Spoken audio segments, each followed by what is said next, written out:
Hello and welcome to Georgia Sight's online beginner shuttle tatting class.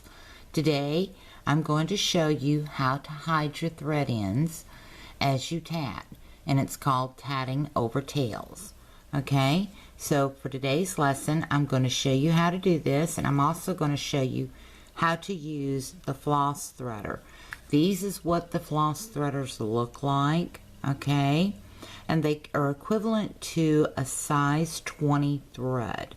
Now, if you were choosing to use a thread to use the as a threader, you know, like the floss threaders, then you would stick with a size 20 thread, something smaller than the thread you're working with, okay, because you don't want too much bulk, okay, and the bigger the thread, the more bulk you get, okay, and it will show. Okay, I'm not going to lie to you. It does show, but it's so slight that it's really not noticed. Now, as you can see, what I have done here is I've wrapped my hand in a loom to make a ring. That tail is right there that we're going to tat over. Okay, and what you do is you just begin to tat, and as you tat, you thread that tail right along with your core thread. But you want to pull that thread really tight around both threads. And as you're doing this, make sure you walk that thread up so that you can get it really, really tight around both threads, as long as you're putting these ends in. That way it helps hide where you've tatted over your tail. Okay? There are rules to tatting over tails. The first rule is you never ever end a tail in the middle of a picot. Reasons: when you trim the tail off, you could cut the picot. Also, the tail can work its way out in the picot and it will show, okay, when you launder it. So those are the reasons you never end it in a picot. The rule of thumb is 4 or more double stitches to hide this tail in. Okay? Some tatters use 2 or 3, and the tail will work its way back out, and then they say, oh gosh, now I've got to rip this whole piece out. Okay? And it's because when they tatted over their tails, they didn't give ample enough room for when you launder it. And what happens when you launder any cotton, the plies in here come apart and they work their way around this, your core thread, and they lock in there. Okay, and if you don't give it enough room for it to unravel and do its thing, its natural thing, then you're going to have a problem if you've only hit it under 2 double stitches. So the rule of thumb is 4 or more. Okay, so here's our 4th one, and what we're going to do is we're going to feed it through the first half of that 4th double stitch and stop. You always end a tail in the middle of a double stitch. That way it locks it in. Okay, then you continue tatting.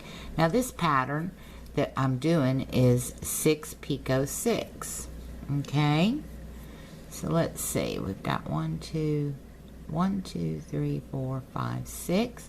Now I'm going to put in a pretty good sized picot because I am going to use this in the next demonstration on sewing the ends in. Okay, so pull off more thread, and we need 5 more double stitches. 2, 3, 4, 5. Okay, let's count them off. 1, 2, 3, 4, 5. We still need 1 more double stitch. Make 6. Okay, now we close our ring. Make sure the tail is in the back. You don't want to cut that tail till your ring is closed. Okay, some people will cut it before the ring is closed. They find they have a problem closing the ring. Don't cut the tail off till after the ring is closed. Okay, so then you take your tail, work it to the center. It will move. Okay, once you do that, keep your picot out of the way, take your scissors and snip it off even with the tatting, as close to the tatting as you can get. And there you have it, tatting over tails. Now, what we're going to do is move on to the chain. Now the chain is the same thing, 6 picot 6. However, I'm going to show you how to use this floss threader to pull that in through. Okay, so what we're going to do is we're going to set up to tat our chain. Okay, and instead of tatting over that tail, I'm going to put it in the back. Get it out of the way. What I'm going to use is the floss threader. The way you use the floss threader is the loop end goes towards where your ends are going to be. If you were doing this at the end of a tatted element and going to pull your ends back through, your floss threader would be where your ends is going to end. And that's this little loop right here. See it? See that little loop? That would go where the ends are. Alright? Now, let's get on with it. And we're going to do 6 picot 6. Okay? So, I'm going to get that end out of the way.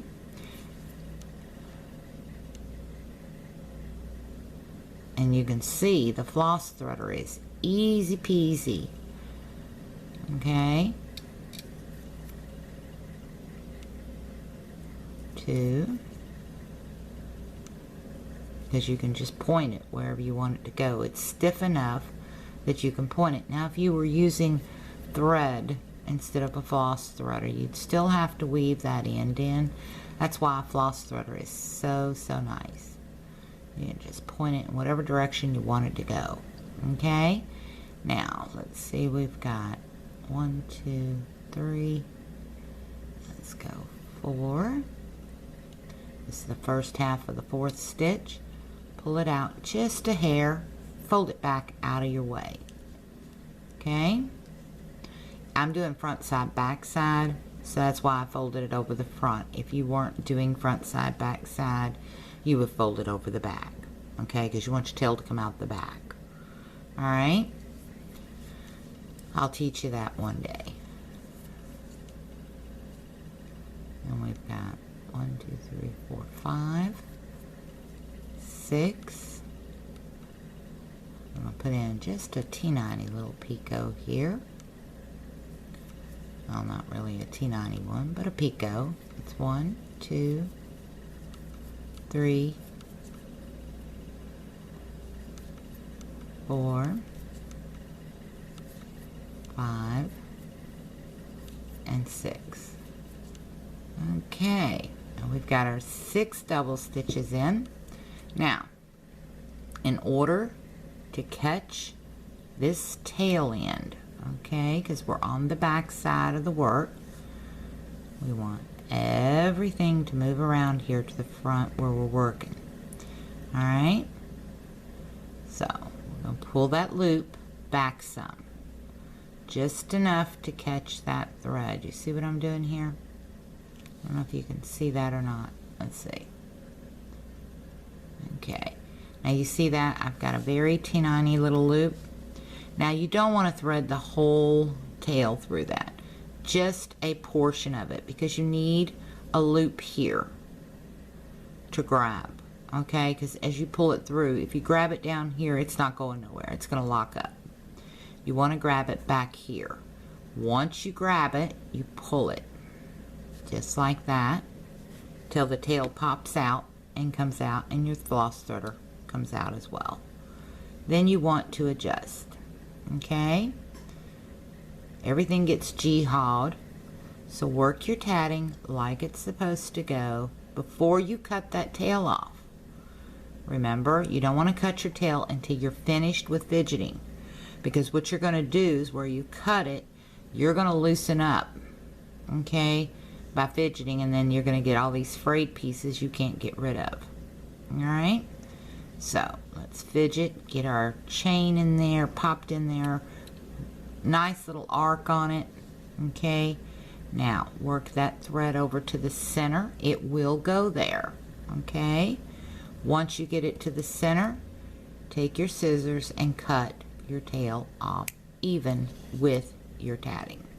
And your tail has been hidden in here using the floss threader. And there you have it, a chain and a ring with both tails hidden, one tatting over tails and one with a floss threader. As you can see, it puckers there. You can always manipulate and work it back in. Okay, the chains are terrible for pulling your threads through because they want to change the chain and you have to just adjust. Okay, that's the fun part about tatting, making it your own. So in the next video, I'm going to show you how to hide these tail ends by sewing them in. Okay, so until next time, happy tatting, have a great day, and thank you so much for watching.